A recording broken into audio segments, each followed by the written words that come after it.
Lampião, a história do rei do cangaço.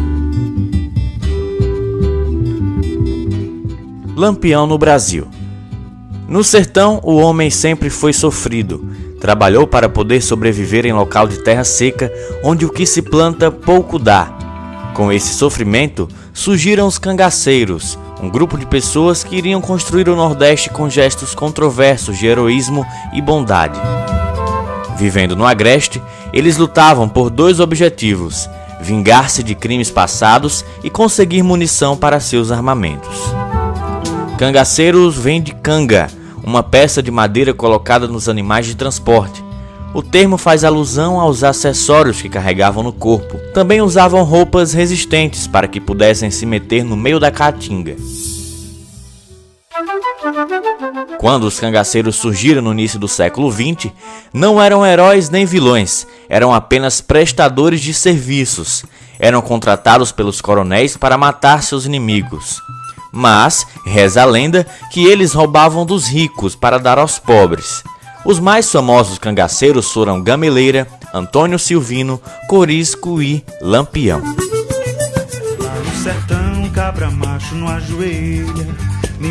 Mais conhecido como Lampião, Virgulino Ferreira da Silva nasceu em 7 de julho de 1897, na pequena fazenda dos seus pais em Vila Bela, atual município de Serra Talhada, no estado de Pernambuco.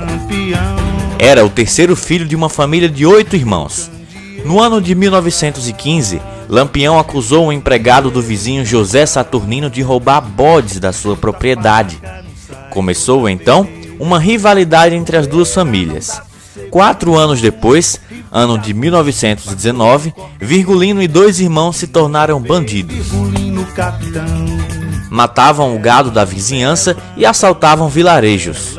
Os irmãos Ferreira passaram a ser perseguidos pela polícia e fugiram da fazenda.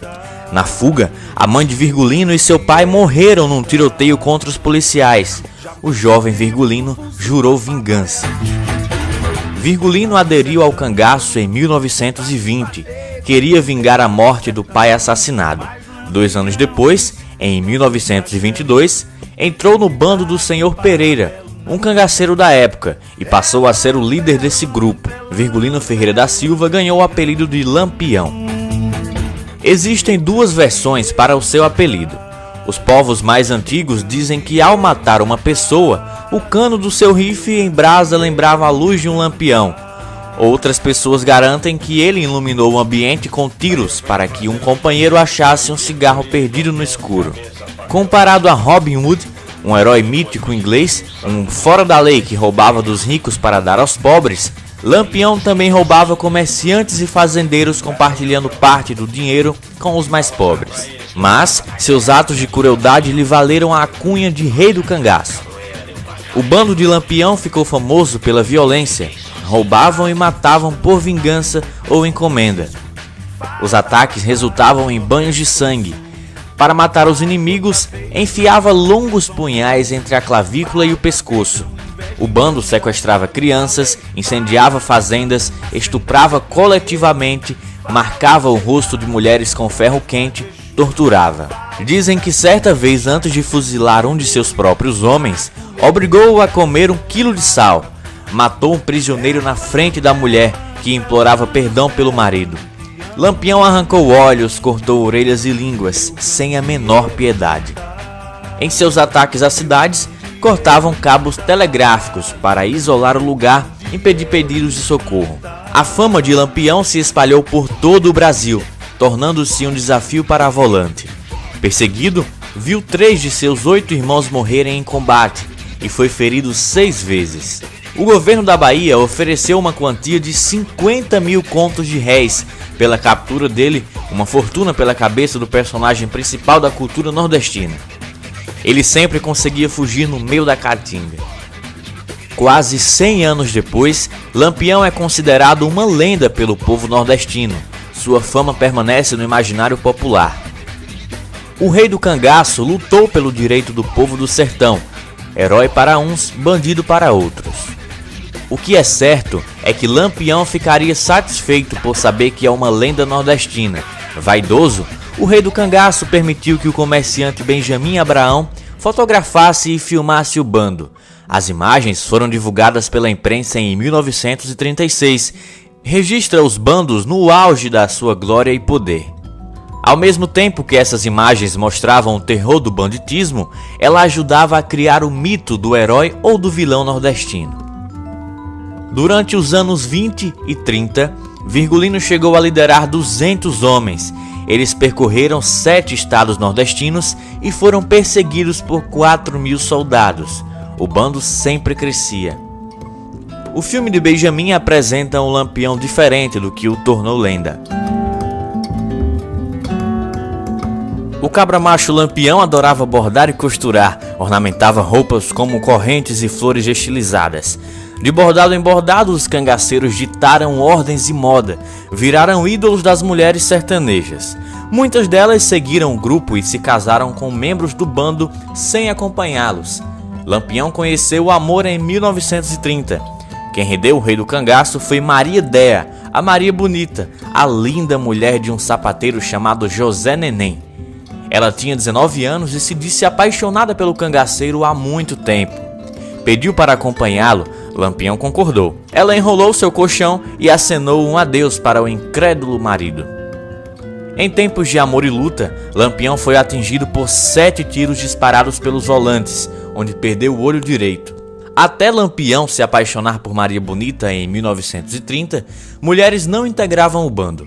Depois, a presença feminina foi iniciada ao bando. Dada a mulher do cangaceiro Corisco, sempre aconselhava os jovens da época para seguir seu exemplo em entrar para o cangaço. A presença feminina não impede que o bando de Lampião perca força.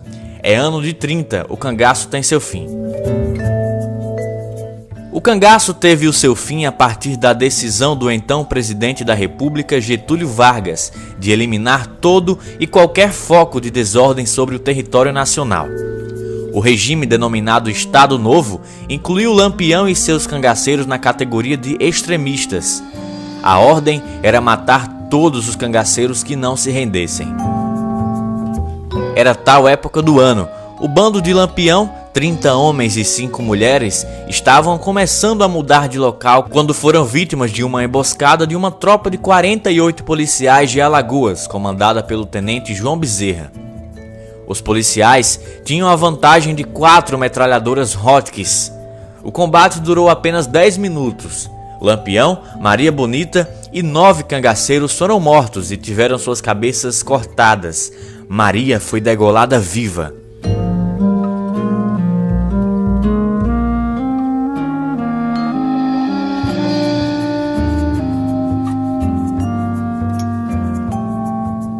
Os outros cangaceiros conseguiram escapar, fugiram da polícia. Alguns abandonaram o cangaço.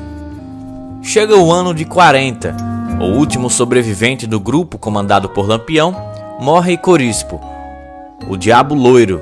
Corisco havia cortado o longo cabelo loiro e não andava mais em bando desde a morte de Lampião. Vivia escondido com sua mulher Dadá na casa de um sertanejo na cidade baiana de Barra dos Mendes. O casal havia acabado de almoçar quando foi surpreendido por uma volante patrulha policial que seguia os cangaceiros. Corisco não quis se entregar e morreu no tiroteio. Dadá, ferida na perna por uma bala, ficou para contar a história. Ela veio a falecer em fevereiro de 1994, aos 78 anos, na periferia de Salvador. Morre a última cangaceira do bando de Lampião, juntamente com a vinda de Dadá, morre o bando de Lampião. Lampião no país de Mossoró. Ano de 1927. Lampião invade Mossoró. O rei do cangaço invade a cidade de Mossoró, no interior do Rio Grande do Norte. Uma grande festa promovida pelo Humaitá Futebol Clube fazia ferver a sociedade de Mossoró na noite de 12 de junho de 1927. De repente, começou a correr a notícia de que o temido cangaceiro Lampião se aproximava da cidade. Em poucos momentos, o baile amarfanhou-se e perdeu graça, abalando o momento de glamour ostentado pela elite do sertão. Todos que estavam no baile, logo que sabiam da notícia, fugiam para que pudesse se esconder. Na época, Mossoró era uma das mais prósperas cidades do Rio Grande do Norte. O coronel Rodolfo Fernandes prefeito, nos últimos dias, já havia alertado sobre o perigo do ataque do Rei do Cangaço ao município. A maioria dos habitantes, no entanto, parecia não acreditar.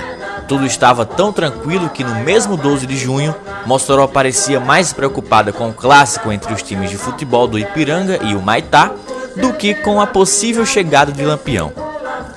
Chegou o dia 13 de junho de 1927.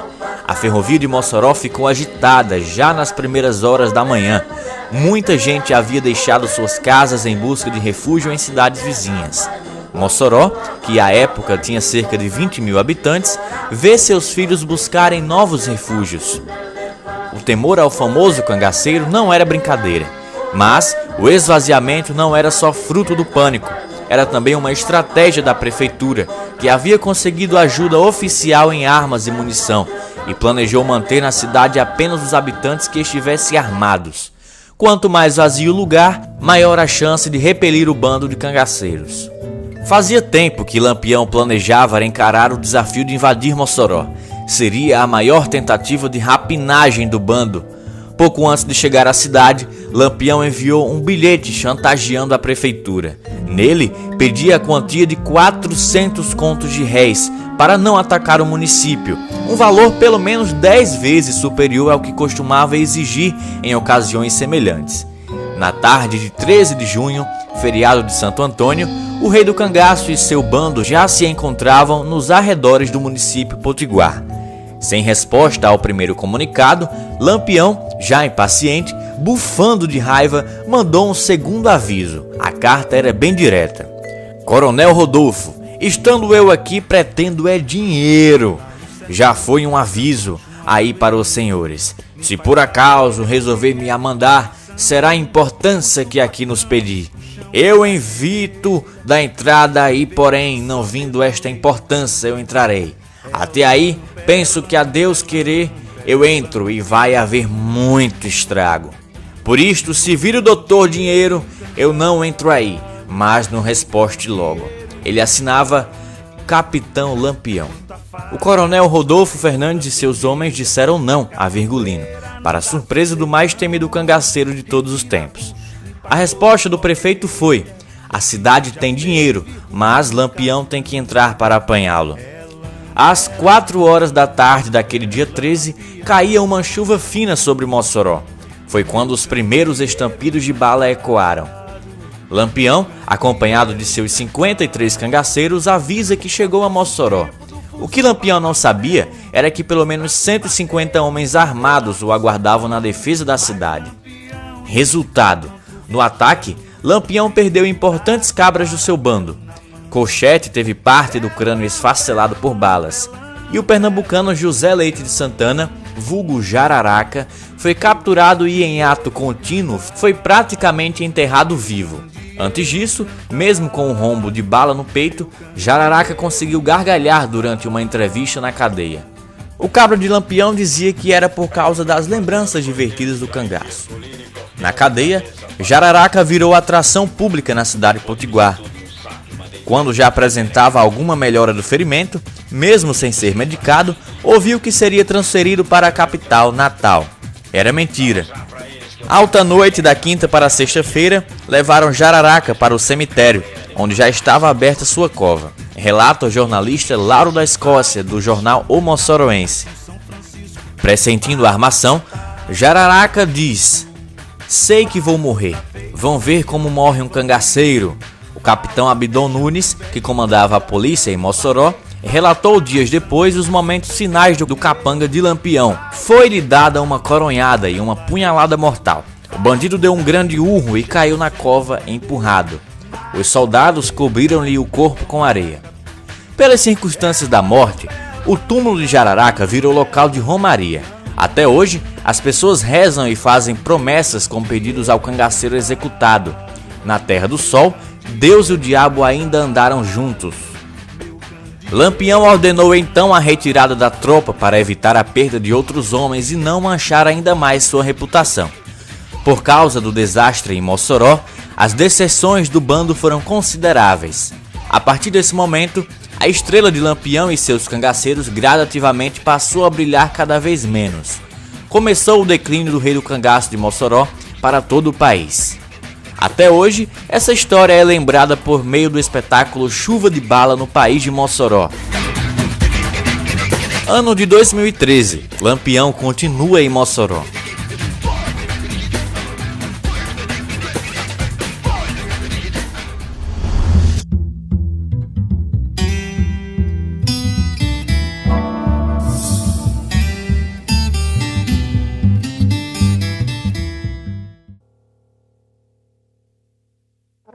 Muito boa noite, senhores!